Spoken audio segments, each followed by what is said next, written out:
Hiya lovers, I'm up in Bromley at the moment. I decided to come up here for the weekend just because last week was absolutely hectic and so many people wanted their hair doing that I was a bit of a wrung out dishcloth at the end of the week. I just needed to come up and have a change of scenery, so hence the different background. If there's a mad cat that starts jumping around, that's the kitten Sebastian. I think he's sleeping at the moment though, so it should be okay. So I was planning on doing a few videos this weekend that showed off my kit and all the things that I use when I'm working on people's hair, and you know, just things in general in my toolbox, as you will. And I was a bit stupid. I managed to leave the entire thing down in Brighton. So I came up here with nothing. And if I had long hair, I would be a little bit more panicked about it, but luckily my hair's more like a hat, so I could just fluff it up and leave it as it is. But I have nothing to show you.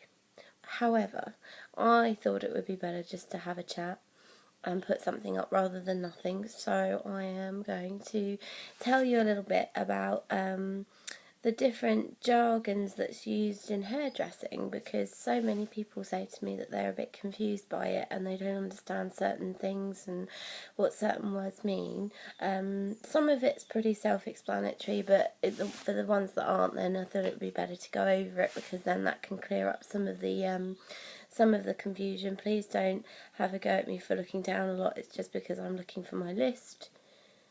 There it is. So yeah, let's crack on. So the first thing that always gets people confused is whether they're in for a trim or a restyle. Now trims are, are still haircuts. It's so funny when people say, "Oh, I just want a trim." It's like, yeah, it's still a haircut. You're not just going to show the scissors to the hair and go, there we go, we're cut. So it is still a haircut, but yeah, as long as you're clear about that, because so many hairdressers don't know the meaning of a word trim. You say, oh, I just want this much off, and then you come out with it that much off. So yeah, trim and a restyle are totally different things. It's all relative to the amount of hair that gets taken off, really. A restyle is exactly that. It's restyling you. It's making everything look completely and utterly different. And most places tend to charge more for that.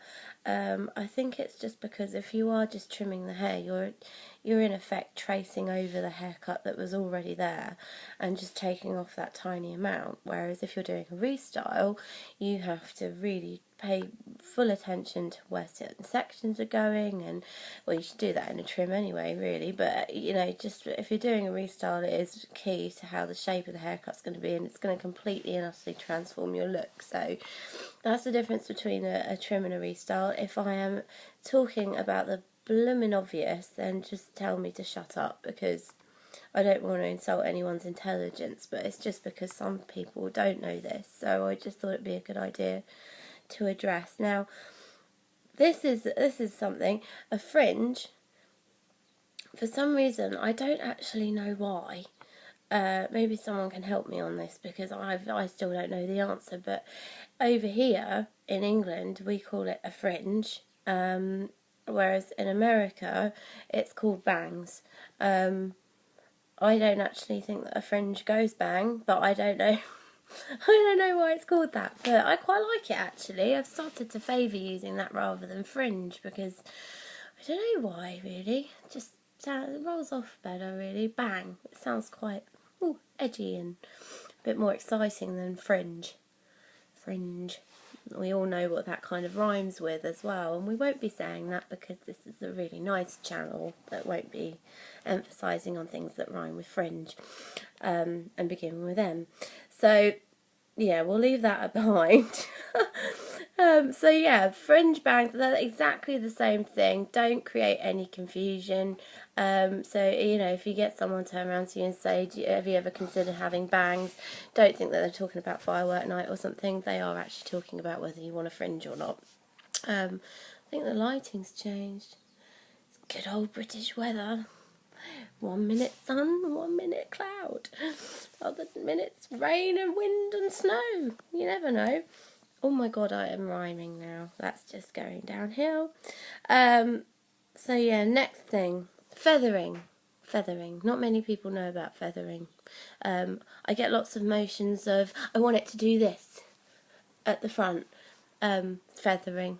It's probably because it's kind of, I guess it's similar to having that kind of feather technique that you get with birds, but I mean, do we really want to be connected with birds? I don't think so, but it's the words that's been chosen, and it works out quite nicely, really. It's basically soft. You basically want it to be soft around the face, and that's what feathering usually does. It's a really nice little way of framing the face and making features appear a little bit more softer. Yeah, I'll have to show examples of all these at some point actually on my blog, which, by the way, trying to plug it, link below after I finished, which will be soon, I promise you. So yeah, that's feathering. Now, on the flip side of feathering would be the blunt cut, which is literally straight across, really, really strong line. Really, really good if you've got fine hair, actually, because if you feather your hair too much when you've got quite fine hair, then it tends to make it look even finer, and really can actually do quite a bit of damage to the ends and then make it split all the way up. So blunt cuts are a really, really, really good way of doing that, and it gives that really strong, defined line at the bottom. You can have layers. You know, just make sure that they're blunt cut too, you know, and you can also combine, really. I tend to do that. I do a really, really blunt line at the bottom just to keep all the split ends at bay and keep it a really nice strong shape around the base, and then I might, you know, feather all the layers and around the front just to add a bit of softness around the features. That's what's really, really good about cutting, is that you can mix techniques as you want to.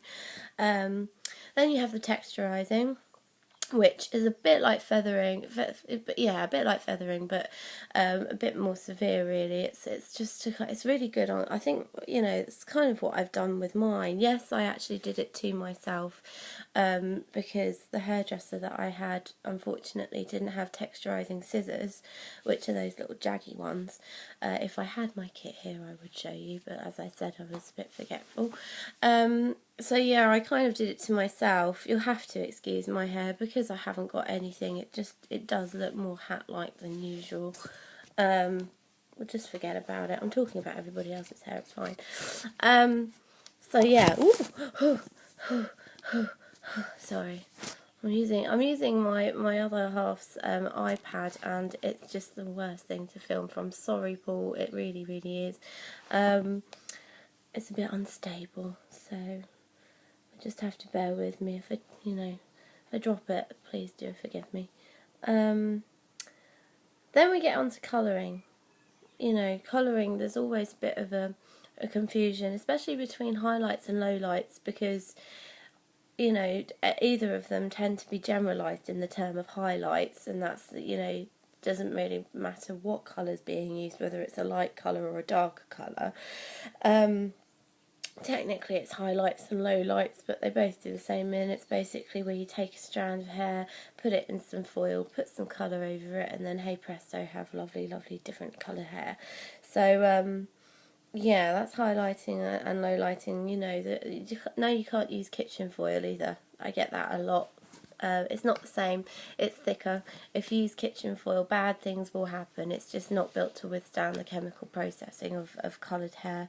I wouldn't recommend it, so don't ever think that you can reach into your kitchen drawer, bring out the baker foil, and then start, you know, highlighting and lowlighting your hair. It will go wrong, and then, you know, you'll just be crying instead of laughing. It's never a good idea.